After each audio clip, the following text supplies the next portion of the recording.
Ayan mga kamamshi, marahin aga sa Indugabos. Bale, kunting update na naman lang tayo dito sa ating tindahan dahil nung mga nakaraan is wala na akong update. Kahit nga sa Facebook ko, bihira na lang. Ayan mga kamamshi, ngayon naman is about sa ating coffee vending machine pa rin. Ayan, nung April 7, wala na akong mga flavor, wala na akong baso. Tapos nagpapabili na lang ako sa anak ko dyan sa bayan ng pakunti-kunti lang. Kasi may hinihintay akong order from Enjoy sa 10th Avenue, yung online. Kaya hindi ako nagpapabili sa bayan ng maramihan. Kaya lang, ang problema hanggang ngayon is wala pa rin. Ayan, buti na lang naisipan kong i-text yung kontak ko dun sa Enjoy. Ayun, saka ko lang nalaman na wala pala silang deliver dahil wala na daw yung driver nila at nag-resign na. Kaya yan, sabi ko is lalamove na lang ako. Kahapon ko yung ka-text kahapon yun. Kaya ngayon, ayan, nagpalalamob na nga lang ako. Nagka-problema pa dahil sabi ko, sila lamob na lang magbabayad, abonuhan, tapos babayaran ko na lang dito. Nung una okay na, kaya lang yung lalamob driver, ang problema, hindi pala niya nabasa yung note ko. Kulang daw yung pang-abono niya. Kaya ayun, pinakancel na lang niya. Tapos, ayun, nagbayad na lang ako online. Pakabayad ko online sa BPI, agad-agad is nag-book ako. Hindi kasi agad nasabi sa akin nung Enjoy na pakabook ko, waiting muna sa confirmation. Ayan, kaya ayan, yung driver andun na, tapos siguro naghihintay na yun doon kasi hinihintay pa yung confirmation. Kaya ayan, kahit pa paano, dadagdagan na lang natin yung ating payment sa driver dahil medyo nakaless naman tayo. Kasi kung Enjoy yung naghatid, ang babayaran ko is nasa 200 plus, pero dahil naglalamove tayo, nasa 127 lang sana. Kaya lang nag-add ako ng 20 pesos kasi walang pumapansin. Walang pumapansin dun sa book ko. Kaya nag-add tip tayo ng 20 pesos. Tapos dadagdagan na lang din natin pag nandito na. Ayan mga kamamshi, balang binayaran ko online is 3,320. Kung naihatid sana nila dito is nasa 3,575 yata. Ayan, medyo nakamura-mura tayo dahil nakaless tayo sa ating lalamove. Pero yun naman, ayan, waiting yung driver natin, kawawa naman. Yun lang naman mga kamamshi. Tapos, nung nag-inventory pala ako simula nung March hanggang nung April 7. Medyo nagka-problema ako dahil silistahan ko is medyo parang may pagkakamali. Kaya ang gagawin ko na lang dahil nung February, di ba, nakuha naman natin yung puhunan. Ngayon, ang gagawin ko, yung ngayon ako mag-i-start.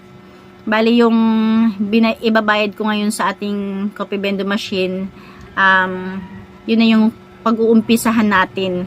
Uumpisahan ko kung magkano ba yung kikitain natin sa ating vending machine, sa ating coffee vendo. Kasi nung March hanggang April 7, ko na lang siya. Dinisqualified ko na lang.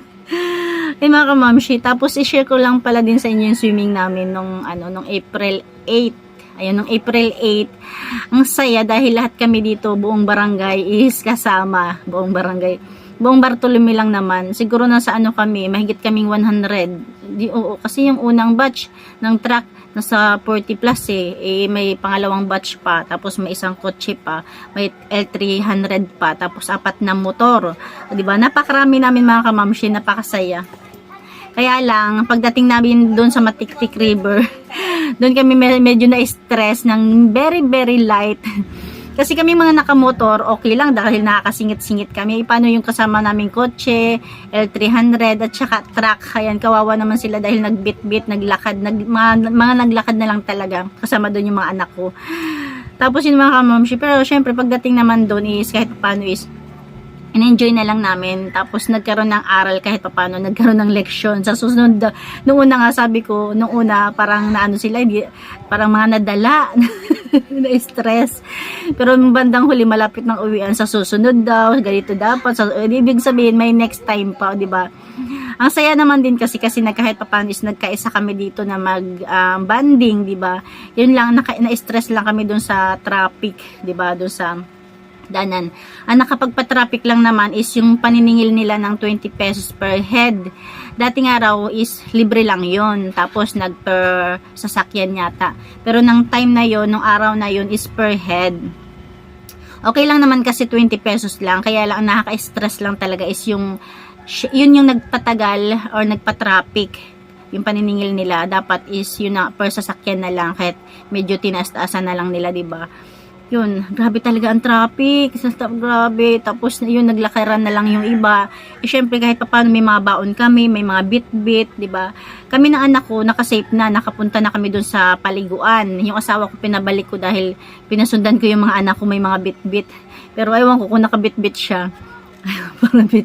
Dapat talaga sa Bit-Bit River kami, kaya lang delikado dahil truck yung dala, delikado dahil may mga ano doon, paliko-liko, tapos pababa, di ba, delikado, kaya Matiktik River na lang kami. Siguro sa susunod hindi na kami babalik doon sa Matiktik River. Alam niyo ba kung bakit? Yung ano niya, yung paliguan niya, maganda sana kung lahat is bato, kaya lang merong ano, lupa o buhangin ba yun, kaya nagpuputik, madumi. O siguro dahil sa sobrang dami na rin ng tao. Pero yun, meron talaga kami na ano sa paa namin na hindi siya bato, kaya lumalabo yung tubig. Pero kung bato, siguro lahat yun maganda. Tsaka maganda rin kasi sana dahil mababaw lang siya. Kayang-kaya ng mga 5 feet ang height. Yung mga naghahanap ng malalim, hindi pwede kayo dun sa Matiktik River. Yun lang mga kamamshi. Tapos ang ano, hindi ako makapag-share masyado. Ewan ko ba kung bakit wala akong masyadong gana. Ngayon nga is, nag-ano na nga lang ako, pinilit ko na lang talagang makapag-share dahil wala na tayong mga masyadong update sa ating YouTube channel. Ewan ko ba parang ano, ang lumbay ko. Ayun lang mga kamamshi. Tapos ngayon nga, iniintay ko yung ating driver sa Lalamove. Yun nga, medyo dadagdagan na lang natin kasi kawawa naman dahil yun, alam ko is naghintay siya dun sa confirmation ko. Wala pa ang tawag, inintay ko yung tawag. Yun mga kamamshi.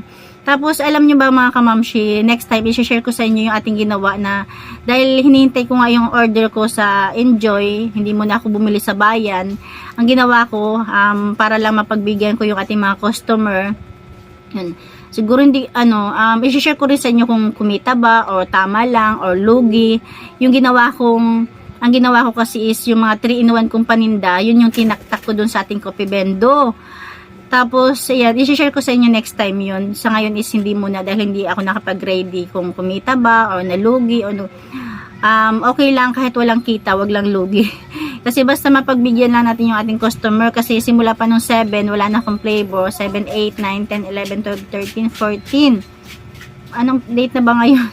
Yun, kung sakaling hindi ako naglagay ng mga 3-in-1, diba, wala silang hinuhulugan. Kahit paano kasi ang ano ko is makapaghulog lang sila, makapagkape. Ayan, ganun kasi dapat talaga sa negosyo. Huwag lang puro pera. Syempre isipin din natin yung ating customer. Tapos, ayan nga mga kamamshi, kaninang umaga, nilagay ko is 10 pirasong 3-in-1 na Coffee ko Blanca. Tapos, expect ko, dahil nasa 580 grams yun, dapat is nasa 50 plus din na baso magagamit natin. Pero hindi ganun na nangyari mga kamamshi. Pero next time ko na i-share sa inyo yan. Ito lang muna yung i-share ko sa inyo mga kamamshi. Tapos yung anak ko pala, pinapunta ko sa Pure Gold. Pinadala ko ng worth 3K. Ang napamili lang niya is, magkano na? 180. Huh? 1,081. 1,000? Ay, 2,081.